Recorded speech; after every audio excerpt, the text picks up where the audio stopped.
morning once again. Great pleasure that I welcome you all to this national conference on environment education in school.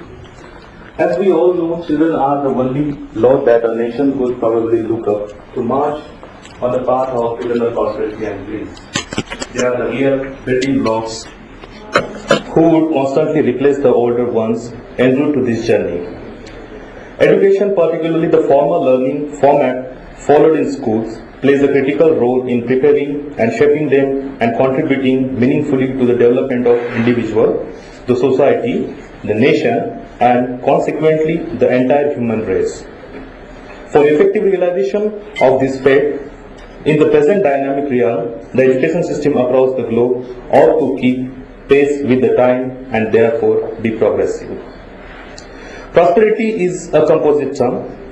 It broadens the definition of the qualitative term development that juxtaposes material progress with the nature by bringing the human angle for continuity of welfare over generations. Clearly, environment education would go a long way in preparing our kids for future challenges. With this, I would like to welcome inaugural panel. We are now with us Shri BMS Rathod, Joint Secretary, Government of India, Ministry of Environment and Forest. Shri Kartikeya V. Sarabhai, Founder Director of CEE. Professor Jayashree from NCERT. So now may I call upon Mr. Satish Sinha, Associate Director, Toxics Link, to present the welcome address.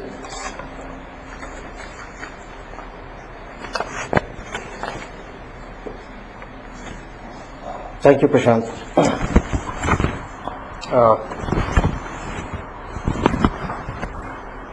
Mr. BMS Rathod, Joint Secretary, Government of India, Minister of Environment and Forest. Mr. Kartikeya Sarabhai, Founder Director of CE. Mr. Professor Jayashree, ladies and gentlemen, a very warm welcome to all of you and good morning.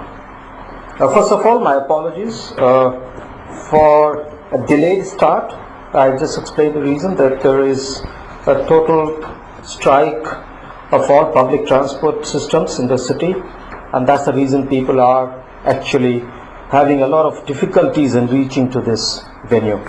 But hopefully, I think the hall will get a little fuller as we progress in the day. I'm quite positive about it. People have confirmed and they're willing and they were very keen to be part of this meeting, for a day-long meeting on this. Something about Toxics Link that I must share with all of you. Many of you do not know us. We are an environmental NGO. We have been in this business of working on environmental issues for about over 15, 17 years. And there's a core issue in environment that we address, and that's largely to deal with waste issues. And the second issue that we deal with is chemicals. These are two primary issues that we deal with. And it was actually our work that we have been doing in the so many years that we did. And during this nature of the work that we do, one of the important components of our work is also about awareness, outreach, and creating information in society. And this is where I think we have been interacting with a lot of schools, a lot of children actually, and trying to bring whatever work we do, we try and reach out to children and give it out to them. It is in this process that we in the past few years have been almost interacting with over 3,000 schools. In the last 1 year we have interacted with 1,500 schools, just over the last year. It was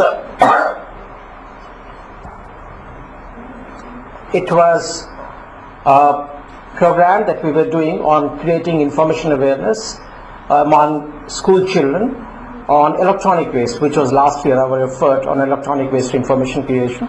And we touched about 150 schools. So we were interacting directly with our resources or with partners to so many schools. In the previous occasions, we also had the opportunity of dealing with eco schools, which is largely in Delhi schools and even in some other places through Elvis program, which has been running. So we've been reaching out to a huge amount of community, this constituency of students, and telling them about some of the work that we do, and creating this kind of awareness in them about what this means. Actually, it all started then only, that when we started reaching out to them and when we started interacting with them, we found our learnings to be very, very interesting. And some of these learnings actually is what resulted or culminated in this partnership or in this venture of reaching out to the NCERT, started talking to them, telling us what we were learning from the children or what we were understanding about environmental issues from them. And then we reached out to them and we had a dialogue. And that's where we decided that let's come together and create a platform or listen to every stakeholder or to understand what they have to communicate and say about the current system of reaching out to children and giving them the environmental education that we have today in the country. In fact, some of our learnings also illustrate or suggest to us, or what we were seeing when we were talking to children, that many of the issues that we were telling them, they were perhaps not aware of it, or they didn't know it in so much of detail, or there were certain issues that they didn't know at all about it. So it was interesting for us that we were trying to tell them something which was really something of concern to the country, which is relevant in the current context, but the children somehow were not aware of it. So it was very interesting to get to know that there are certain things that they were not aware, and if they were aware of it, if there was some things that we also realized and especially things like when we were dealing with municipal waste or biomedical waste or some of these issues that we were talking about, they understood the science of the thing, but they were not able to make a larger connect. And that was something that, we found it very interesting, that how do I make this connect? Or how do I tell them that what does this really mean in the larger sense? And how does it talk about sustainability? Or what does the sustainability mean when we're talking about waste? When we're talking about electronic waste to children, they understood that it is a huge amount of volumes and it creates pollution when we burn it and whatever it is. But when we talk to them about chemicals in products, or we talk to them about chemicals in computers, well, that connect was never made as to what does chemical and environmental health means. Rather, these are some things that gave us that insight as to how do we make these things to happen. And that is where we started talking to the NCERT, and we say that these are some things that we are learning, and this is what we're getting a feedback from on the ground, and this is what I'm bringing it to you. Is there a way to come up with something more meaningful, something that we can perhaps think over it or create a conversation around it? The third thing that also I realized when we were doing, and I was part of it as hearing some of these programs, was when we were dealing with eco schools. It was interesting. It was absolutely, phenomenal for us to deal with so many schools at one point of time. And certainly, fortunately for us in Delhi, we had that kind of a system where eco schools were very, very operational, functional, and enthusiastic about the whole thing. Again, in that, the learning that we got was the ability to convert this information and deliver it in the manner that a child or a children would willingly or assimilate in a way. So I found that in many cases the people who were delivering it there were gaps in that place, and I think that could certainly be improved. So teachers were coming to us and asking us, how do I create a project on this? What can I do? Can I make it more interesting? Do you have some idea about how do we make it interesting for children where they can participate? So there were a huge amount of learning that we were having in this process. And even today, we get calls from teachers on stuff that we work on subjects that we work on, that what are meaningful projects that you can suggest to us? How do we engage the children in something which they find it interesting, and we can sustain that interest over a long period of time. So these were some of the learnings that we had during this. And again, coming back to it, so essentially, what we learned what we realized in this whole course is that we were having a program to interact with children, and even when we went to children, there were many questions that they asked us, for which sometimes we also didn't have an answer. And I totally accept that point of view, that I didn't have an answer to them. And it can happen. So there are many questions that I also don't have an answer to perhaps, or my team or the people who work on this, they don't have an answer. So that was also there.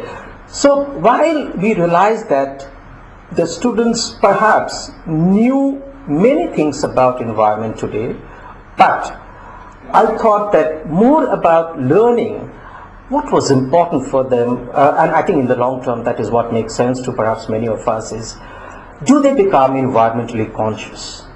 And I think that's one thing that I have always questioned myself on when we're working on environmental issues. Do these children actually become conscious of environment? Do they take this learning up from here when they become citizens tomorrow? When they start interacting with, in their own professions, in their own careers, in their own thought process? Do they carry this consciousness with them, that when they are decision makers tomorrow, do they have this at the back of the mind, that yes, I'm taking this decision and I have in some way considered this environment perspective into my decision. And this consciousness is not about learning, it's not about science, it's not about an formal understanding of the issue, but it's more about consciousness that this person carries with him as and when he grows into a decision maker tomorrow. And I think that's the most key thing that perhaps I, having been working on some of these critical issues, I would actually look at. And how do we convert this, or what do we do to create that interest in this child, or create that consciousness in this child, that he carries this totally along with him or her whenever, as the child grows up and becomes a more responsible human being. Tomorrow you could be a CEO, tomorrow you could be a bureaucrat, you could be a doctor, you could be anybody else. But to think of environment at that point of time is something that perhaps doesn't come very naturally to many of us who were not conscious about it, or we were not even taught something about environment. So people from my generation or generation slightly before me, in some ways have to make a little bit more effort in understanding it. In some ways, I'm not saying that in many ways they were also very, very environmentally conscious, but in many ways we have to make an effort to understand the science and link it up with the social science. But what we really expect from the future generation is to understand the science and connect it with the social part of it. And I think that's the most important bit. So this is what we understood, and this is where we connected with NCERT, and this is where this happened. And I'm so grateful to the NCERT who gladly accepted, and I said, yes, I think there is a need to talk, there is a need to bring this conversation onto the table, there is no need to talk to everybody about it, and then see where does it go from here. So I don't know what the roadmap is from here, but I am looking at creating some roadmap with help of all of you, and through this meeting, and through so many experts that we have here in this room, that can we actually come up with an interesting roadmap, or look at some possible ways of trying to address some of these gaps that perhaps are there in this system today, or in trying to reach out to children and tell them about environmental issues. So that is the larger objective of this meeting.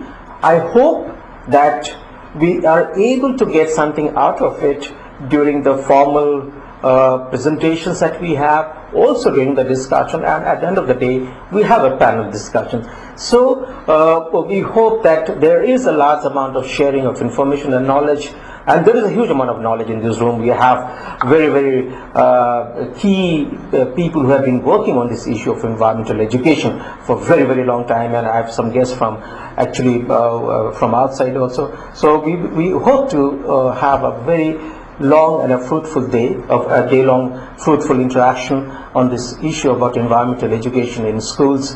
And I once again welcome all of you to this event today, and I also thank people on the dais. Mr. Karthikeyan, you have had a long travel tonight, and he just had 2 hours of rest in the morning, and he has been able to make an edit. I'm really thankful to him for having considered this as an important event, but to participate in this. I also thank Mr. Rathore actually for making it possible to be here with us. and Mr. Jashir. So once again, welcome to all of you, and we look forward Can I to. interrupt a little bit?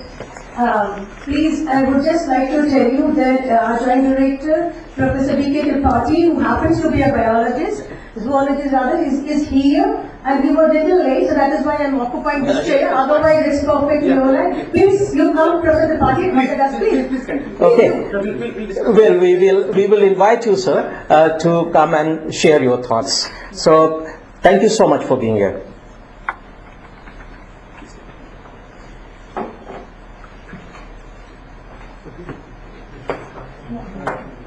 Prashant, can you invite Mr. Karthik in first? So, I would like to invite Shri Karthikeya Visalabai, founder, director of CE, to present a thought. Sir, yeah. No, you can. Thank you very much, and again, welcome this initiative of Fox Links and NCRT in organizing this meeting. Our own history is very much connected with NCRT, as we imagine. That when CE was formed, this was just before the Ministry of Environment was yet to be formed. It was still a department. And at that time, the Government of India recognized that environmental education is a critical part of India's environment strategy. This is not the case in many countries, let me tell you. But in India, right from the beginning, the very foundation of thinking was that besides technology, besides research, besides policy, environmental education is one of the pillars of doing this. And NCRT has always been in the forefront. We started in 84. In 86, there was a massive teacher training program. And we had just started. We were wondering what would be a place where these ideas could be taken nationally. And NCRT gave us that opportunity of then bringing out a book which was called Your Learning. And that went into several languages. And it was the first national level effort of telling people how environmental education could be a very different approach. It was an activity-based approach which we took all over India. But at that time, we recognized that the problem in our school system is not a subject or a content issue, but the very nature in which the school is structured to a problem of teaching environmental education. And this was something which has been bothering many of us who've been talking about it. Just to give you an example, one of my friend's children was asked, what do birds eat? And this child immediately raised his hand and said, yes, what do they eat? And he said, birds eat cows. And the class said, the teacher thought they were making fun of it. But in fact what was happening, it was a drought period. And you could see their carcasses just outside, you could at the window. But that was not the correct answer. The correct answer was in the textbook. It said birds eat grains and birds eat insects. And the bird eats cow, which you actually see, was not to be brought into the classroom. Now there is a disconnect which was there. Recently, Professor Madhav Kargil was speaking in Pune when he was there, and he was saying how the CE is involved with him in evaluating several mines which have come up. And in some of the mines, they were said that you're not supposed to block streams or water which are going, or rivulets. So they said you cannot block these. So they are saying they don't exist. And why don't they exist? Because on the map they are not there. They're not on the map. It's the same as the birds don't eat cows. Because the same logic, that if it's not on the map, it's not there. But he said, oh, sir, you can see it, it's right here. He said, no, but hey, because it's not in the map. And that same logic is so ingrained that the word we disconnect with this.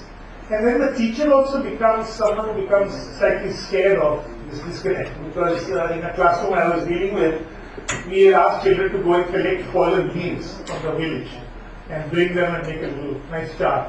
right? She said, don't do that activity. So I said, why not? She said, if they bring it and they'll ask me what to eat, I don't know the name. So what shall we do? I said, doesn't matter. And when children came, we asked them to give the local names, and then some they didn't know, we sent them back, and then they came back and they found out for someone else and gave it. But it got me to thinking and saying that sometimes in environmental education, one of the first things teachers need to learn is to be able to say, I don't know. And I become a facilitator. Recently I was reading about some of the origins of environmental education in India, and I came across this wonderful piece of Mahatma Gandhi in the Phoenix Farm in South Africa. And he had decided that at the Phoenix Farm, people should learn their mother tongue, because he strongly believed in that. And there was one whole group of Telugu children from Andhra. Now he said, how do I run this? We have no teacher. So nobody volunteered, they couldn't find a single teacher. So Gandhi said that I will teach this class. Without knowing a single word, of Telugu. And what he did was, he does this rather extraordinary classroom, which he ran for 6 months, where he gets one child who knows a little more to talk, and then he gets a classroom, and he really describes what this facilitator role is. What is the teacher's role as facilitator? And it is fascinating in the context of environmental education today to really see that passage. That's what, in a sense, the teacher has to be. If you want to bring in outside information into the classroom, then you have to change the role of the teacher, because there's no information available. In India, you now, of course, with internet, you have more access. If you have internet, you can look up things. But otherwise, generally, if you see an insect, and a child asks you what that insect is, you would not, most people would not have a guide. Most of us wouldn't have a guide to be able to say what it is, unless you ask an expert. And therefore, how do you run this? But this breaking again goes back to that last century, because if you see the work of Tagore in the establishment of Shantiniketan in 1901, it's very much his reaction to this closed classroom model, and the whole Macaulay's teaching, which was in a sense designed to break that connection and break the connection with the outside, and how Tagore really argues that whole point and connects it. And Gandhi then connects it more with the social environment, which Satish talked about today. That how do you connect environment with social? And Gandhi connects it with, in the 20s, with the social environment and with the economic environment, and said that it must relate to work, and the dignity of using your hands has to be part of this education system. So you go back to that whole thinking, pre-independence thinking, and you can see this really origin. But we still, mainline of schools, we are not still following. And NCERT has done a fantastic job over the years of trying to bring this, and of course the National Curriculum Framework of 2005 is an excellent document. We were fortunately being able to be part of that group looking at it, but which has now brought in all these concepts into the thinking. But the inertia in the system is enormous. Obviously, with so many lakhs of teachers, you can't wish something and make it law. It has to come. It has to come by generations being taught. And the same thing goes with society. That how does environmental education at schools lead to change in society? And isn't it too far away? And it is actually not. Not that we should directly deal with policymakers, but the school children's impact on parents and on what happens in their neighborhood should not be diminished. The National Green Corps, I'm sure Mr. Rathod will speak more about it, but the National Green Corps children, for instance, in many of our schools, taken up projects like leaking taps, for instance, and they collect, they see how much it is, change it in the schools, and then they go into the neighborhood and find that half the taps can be fixed by themselves, or creating compost out of waste which is there, and others. But the thing which, again, I'm going back to Satish Jana's initial point, how do you see long links? That it's easy to say that if you cut a tree is not there. But most of the environment links, especially when you come to the chemicals and others, are really long links. And I have found in my experience in India that thanks to the Mahabharata and the Ramayana and many of our stories, that Indians are used to very long links, extremely long links. And I often start with that story. I said, why does Ganga get her children into the river? And then the children all raise their hands and say, because this. And I said, why were those people having to be born again? Because of this. And, I draw a link in any of our stories. There's so many stories which has a 5 links before that impact is there. And then I say, okay, now let's talk about environmental links. And of course, going back to Rachel Carson's Silent Spring and everything else, which starts with the link between chemicals which we are using and this. And in many ways, those are the aspects of environmental education which need to be stressed more. The wildlife links are fairly well understood by children. And if you see most children's competitions and paintings, they will draw about nature in that direct sense. Children, someone cutting it. But understanding links, for instance, the tremendous drop in the vulture population all over India, and see his own experience of, we had brought out this birds of Gujarat, and we put vulture obviously in the common birds category. Now it's come for reprint 5 years later. And the author came and asked me, now what should we do? Because this is no longer a common bird. That same bird which was common now has become a threatened bird. We shift it. But again, the link was of a particular medicine called Lactophenicillium given to cattle, and that their carcass being eaten by a bird, in fact, leads to this population drop. We have just finished a seminar on harriers. The harriers flying from Central Asia, Kazakhstan and things to this particular place, which is the largest congregation in Gujarat. It's a grassland. They all roost in the grassland, but during the day they go and eat locusts in cotton fields, and they are a friend of the farmers. Now that area is just now poor and does not use pesticides. But water has now come there, none other water is reached there, and under the guise of development, you are going to have pesticides coming in, and suddenly, just like the vultures disappear, the harriers will disappear. Now, the challenge to environmental education is right there. How do you meet such a challenge? How do you build partnerships? And therefore, I think toxic links taking interest in this whole field is a very, very appropriate one, because I think much of the knowledge of the use of chemicals and waste and the management of that in the school system is very important. Which is why I end by example of our school program which we are doing in Andhra, National Education Program for schools in Andhra, it was being done. And we talk often about the footprint and how human activity is having this impact on the planet. And one of the classes there, young girls, they said, look, enough of this footprint, what about the strength we have to change things? And that's when she puts her hand and says, this is the handprint. And the handprint stands for positive action. And that handprint has gone a number of places. In the 2007 international seminar, it got recognized globally. It has been tried differently. My colleague Sobi is going to talk about the handprint and how he's doing in terms of commitments in the afternoon session today. But this is something which India can give to the globe in environmental education. The hand itself is a 10-year-old girl called Shrija in St. Mary's School at that time in Andhra. But that is a concept which internationally people are looking at as a something positive. Environment is not negative, we can do things.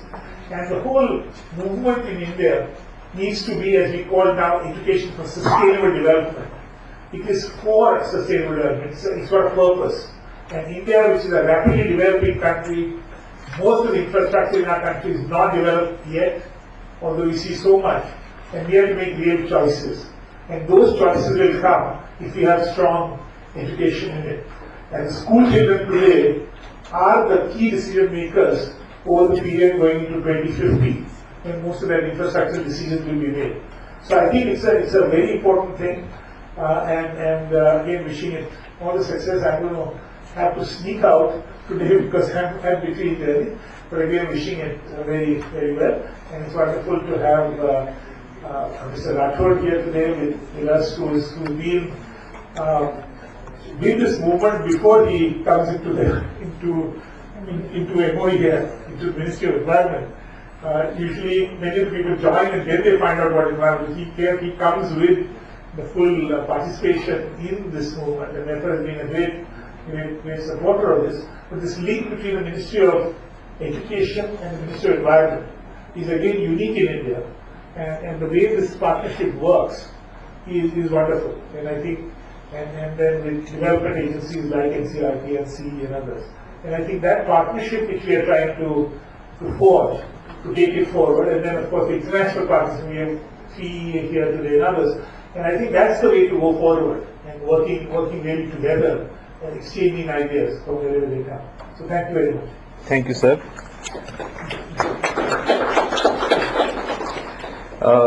Now I would like to invite Sri BMS Rathod to present his thoughts. Sir.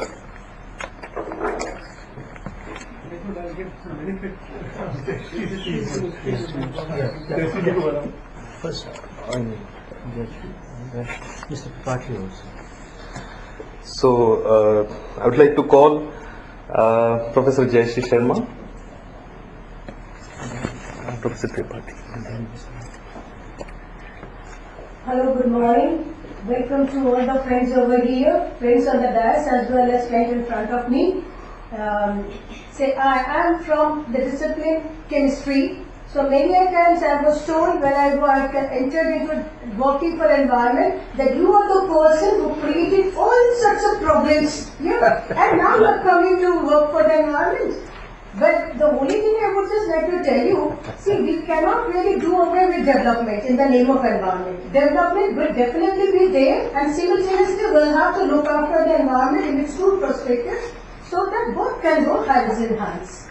With this in mind, I think the focus group paper, of which Karthikeya Sarabhai was also a member, remember it? Yes. Yeah. I'm sorry, I couldn't. You're fine, thank you.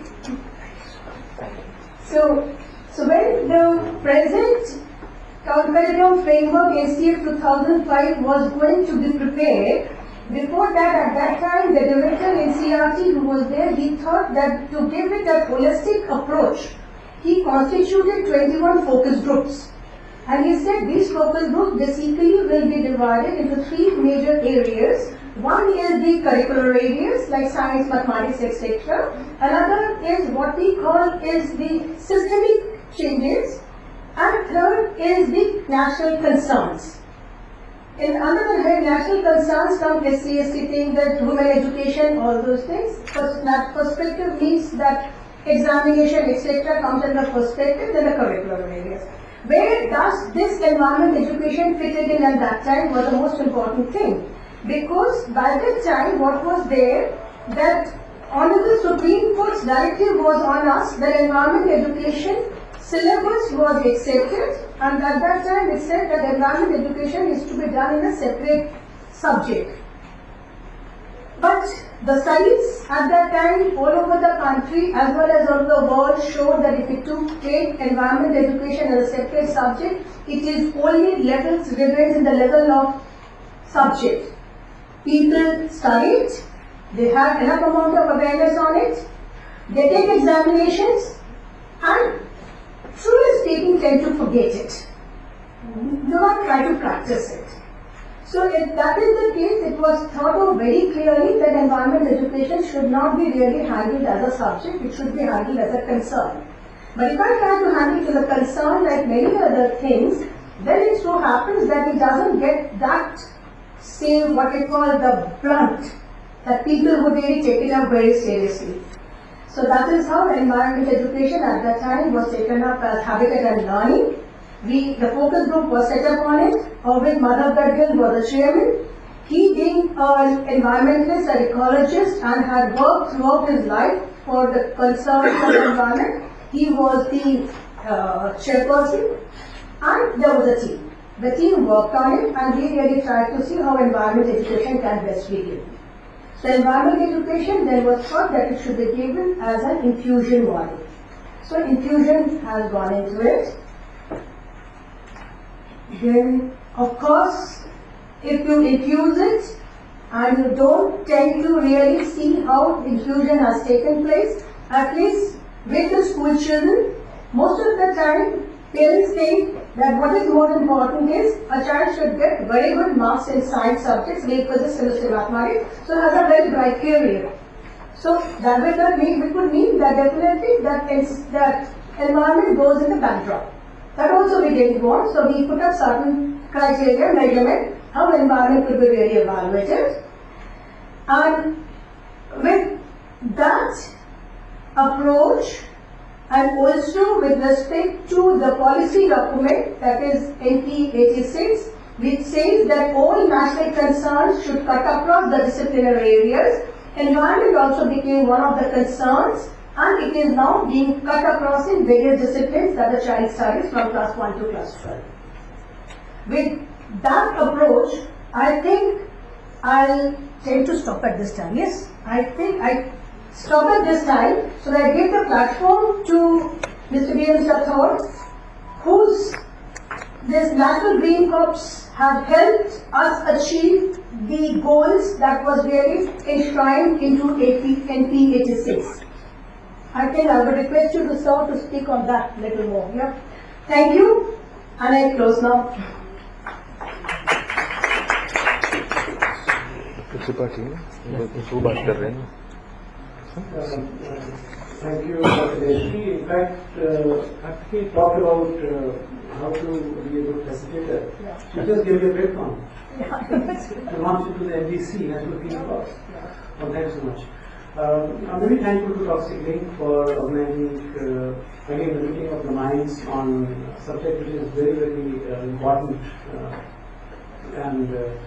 And in fact, Toxic Link has also shared how some of the concerns which they have in terms of the chemicals and the toxicity and the long-term impacts gets actually into the younger minds, and they start seeing this link. And we talked about 3,000 schools and also working with the NGC program.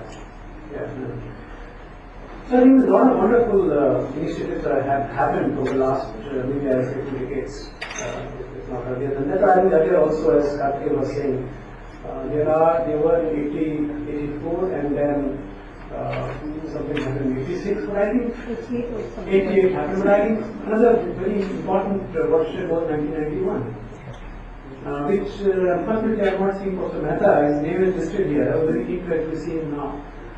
Professor Mehta, who did file that PIL, the famous PIL, on which ultimately the Supreme Court gave this judgment.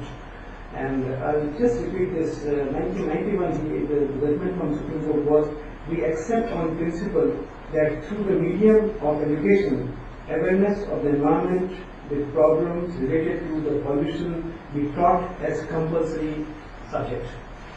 So this I think triggered off, because once it goes to the Supreme Court domain, then the actions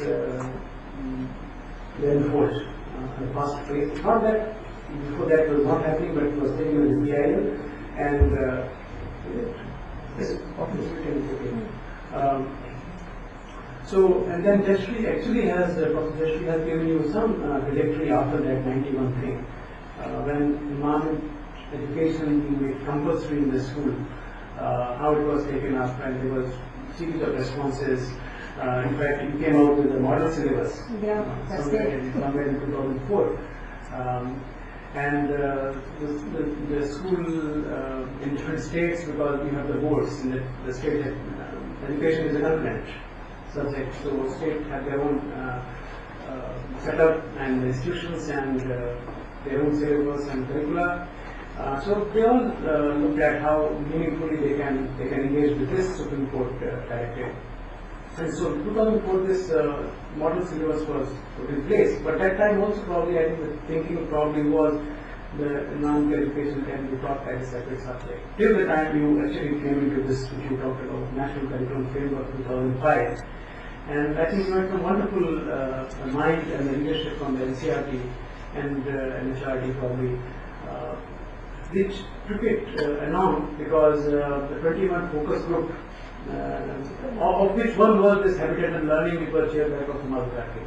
And the steering committee itself was chaired by a person no less than Dr. Ishfaq. Yes.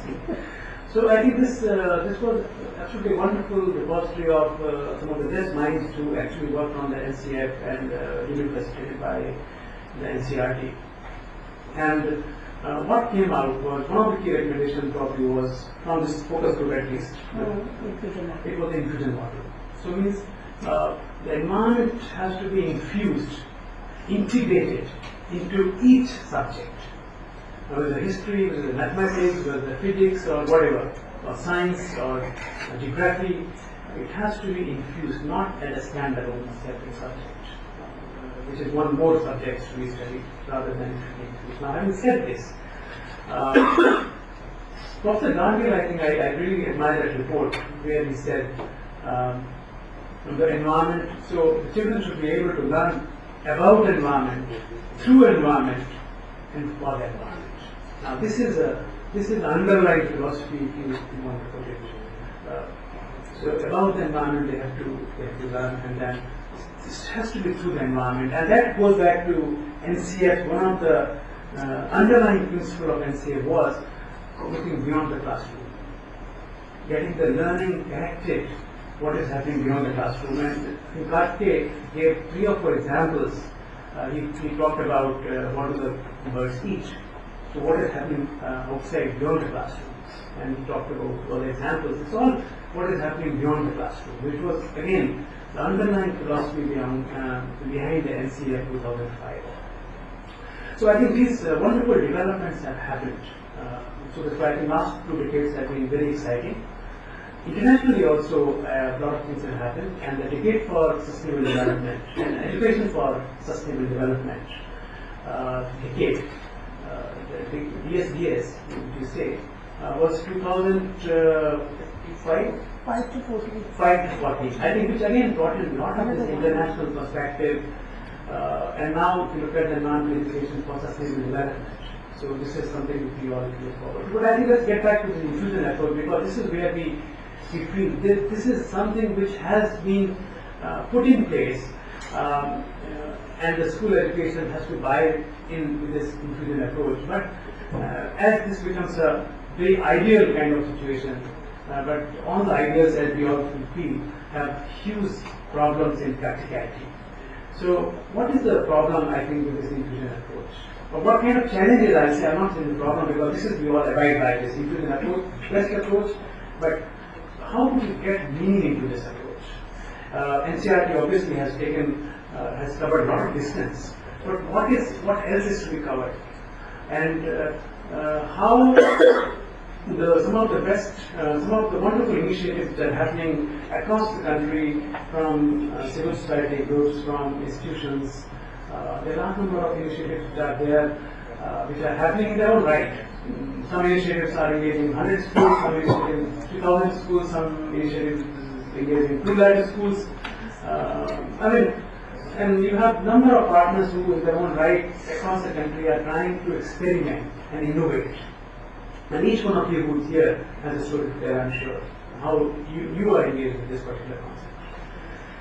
Now, so how this entire repository of experience, taken together, bring more meaning to what we call our goal of infusion approach. And just to give you some idea about the magnitude of the problem, we are dealing with exact number of schools would be upper primary and secondary.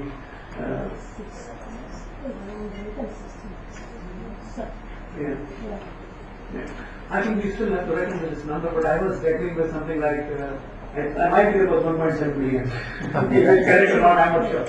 I'm just with a word of what you take. But I think you look at the millions he was talking about, and the outreach, the enrollment, you have now 300 million plus.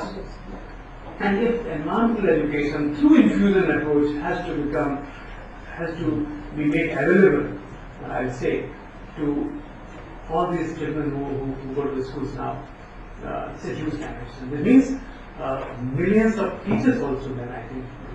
So I think you're looking at the million school figure, then again you're looking at the millions of teachers, put whatever number you put it. And Professor Madhugadi actually gave 6, I'll say this mantra when we talked about this. The first question was, if you want to make the inclusion approach happen, the first thing is the curriculum revision has to happen. And that is what you are already doing. The material development. That has also been done. And you know this, Toxicity has given this set of folders, and this also becomes one of the material, useful material, as you look at how this whole chemical and toxic and things like that has to be addressed. And some innovative material how it can be generated, including the textbooks. He also talked about the information and communication technology, the ICT. And because of the ICT, the cost has really come down, and you can really develop some very, very innovative material using the ICT. And the outreach will also be huge. The preparation of the teachers, I think this is one of the most important element. If we really have to make sure that the inclusion approach ultimately delivers what we want it to deliver. So how we prepare the teachers with all the material, curriculum revision, I think this is one of the, I personally feel, one of the most critical area. And you're looking at the numbers, your number runs in the millions. How you prepare the teachers so that they do justice, as Karthik was putting it, as facilitator when they deal with environmental education, not just as teacher. In fact, this is something again with NCF, one of the underlying steps is teaching to facilitation. HCF says there is no teaching, there is only facilitating. Yeah. And Professor Deshri also has Both ways. Deshri has an issue of, so suppose it is there, then how do we evaluate? Because in the school nothing goes without some kind of evaluation happening. So you have to have marks, you have to have this, and your importance is not given unless some evaluation happens. So what, is it the same conventional evaluation which happens in other part of the curriculum? Same thing can happen and go with the environmental education, or as the environmental education has to be seen beyond the classroom. So what kind of evaluation will actually provide you the best possible answers? I think we're talking about it. And I'm sure Professor Deshri will be talking about it, and they have obviously I think made a lot of ground. But I think as this discussion today, if I can request Dr. Satish, I mean, I don't have answers to all this.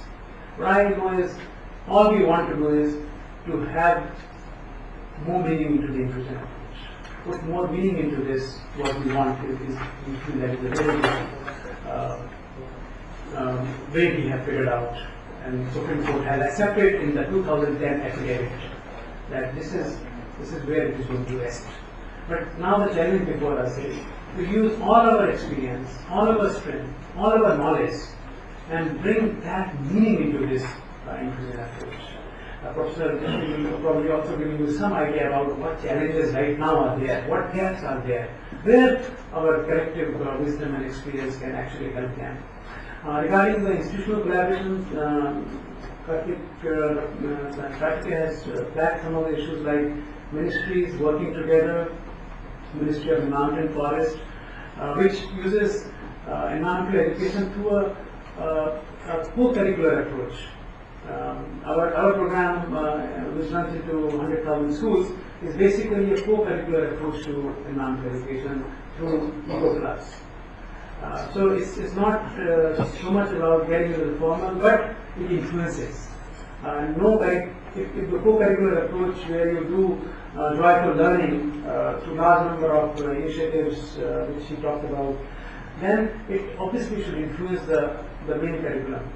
Or is the boundary between co-curricular and curriculum so hard and fast? Maybe I think this is again you can look at. But I think as a Ministry of Environment Forest program is remaining co-curricular approach where you set up the Eco Club, Ministry provides the support for 100,000 schools. And the state government also put in sometimes matching. In Delhi government, Sabat will come, I will see his name, he will say that Delhi government has put in what money we put, they put 4 times in that. So each school gets what we get 2,500, they put 220,000. And that's what the package is. In some states, it is twice the money. We give something and X, then they put another X into X. In some places, this is only the ministry's money. But we also feel that we are also reaching out to only about what? 100,000? It's just, that's not enough, because the magnitude is very huge. So how the NJC actually supports the larger canvas of 1.7 billion, how toxic screens initiatives factors this into a larger canvas which NCRT and MHRD provides. How those partners who are not here, including WWF, the alternatives, KD does a lot of stuff, CSC, Suriname Alliance Organization does a lot of stuff, and many unsung heroes organizations. And Bharatiya Vidyapith, Eric Barucha's organization does that. Uttarakhand Seva Nidhi has stuff. Somebody is flying in Ladakh, somebody in the northeast, all wonderful stuff, Kerala, and how this also flows into this very vast canvas where the inclusion has become the guiding principle. So I think with these thoughts, and I think this is what I see as a challenge.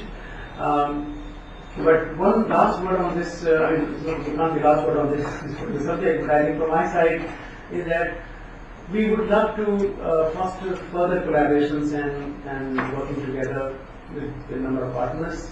Our engagement with MHRD and NCRT has been there, but I think it needs to be Still more stable. it has to be standard actually. It's because of the magnitude of the issue, task. Yeah.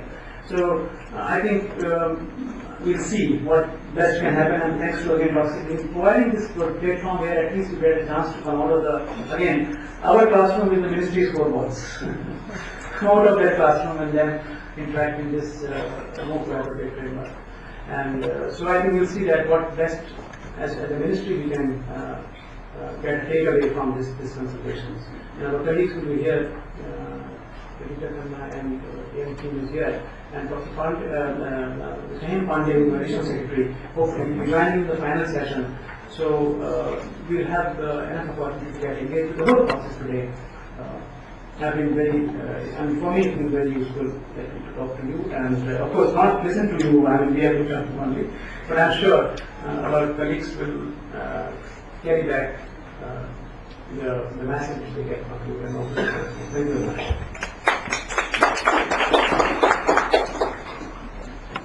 Thank you, sir. Now I would like to invite Professor Tripathi, Joint Director NCERT, to share his thought.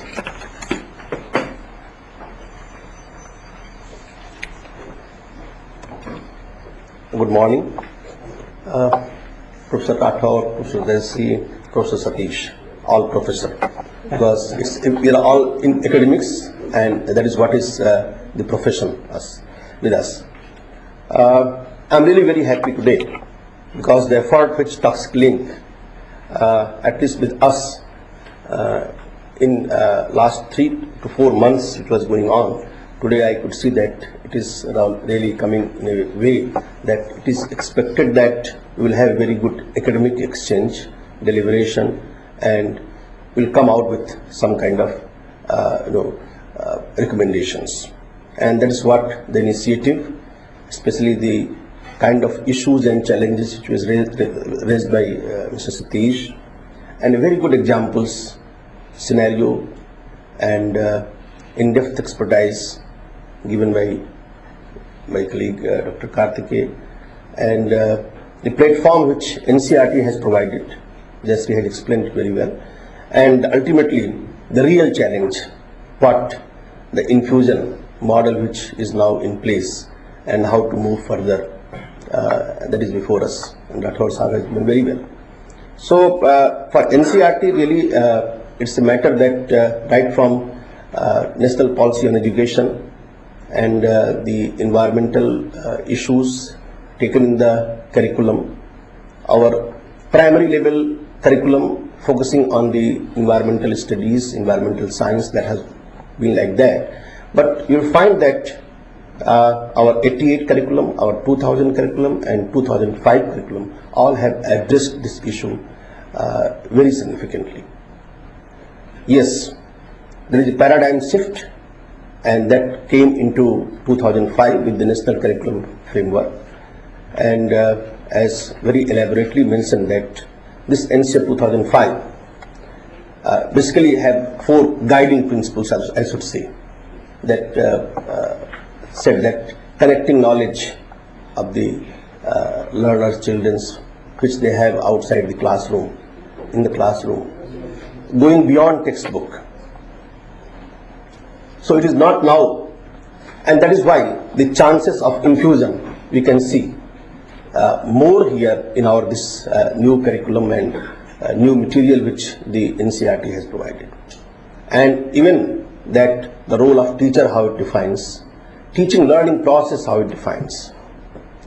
So in that way, if you see, the curriculum itself dictates how the syllabi have been developed, where a thematic approach has been given, and all the issues which relates to the life, whether it is the food, water, shelter, clothes, material, all such kind of issues right from the primary level to the secondary level up to general education level have been taken in that way, and providing plenty scope for infusion and integration.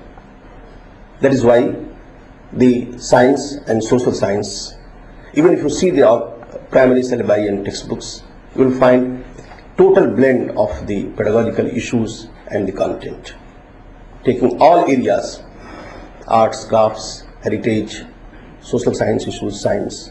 So automatically, if you say environment, it's that model provide plenty scope to go through the classroom process where it is in infused way or it is in integrated way, where you are taking the care of the environment as a whole. So, but challenges are there. As it was said that there are 5-6 issues which Madhav Gadgil has raised, and one of the most important and sensitive issue with which we are struggling, and you all agree with me, that is the teacher preparation. Because whatever model you have, ultimately it has to go to the classroom, and the agent need to be had with that kind of infusion model in the mindset, which is still big challenge. And it is not only for this, for many other issues, even the role of teacher, what is said as a facilitator, it's not acceptable yet. But sure, as it was said, Karthikeyan said that, see, generation to generation, we have to go like that, with this kind of commitment, with this kind of endeavor, collaboration, and certainly we hope that, and we are moving forward. There are signs, there are symbols. Now since we are in field, we are with the teachers and learners. The scenario in different states are different, but changing scenarios are there. We also have our own central system where all CBSE schools are there. KVS and JNVs, they are giving some kind of models which they are following things, and they have gone a little ahead also. So all such kind of things are there in place, and I believe that this kind of effort and endeavor will certainly bring a fruit to that, and we are looking forward. With these words, I once again wish this one-day meeting very successful, and will come with some kind of recommendation to you by the end of the day. Thank you very much.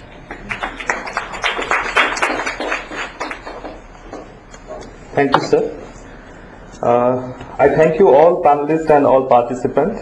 Now it's a break for tea. Tea is arranged outside, and the break is for 10 minutes. We will assemble here after 10 minutes. Thank you.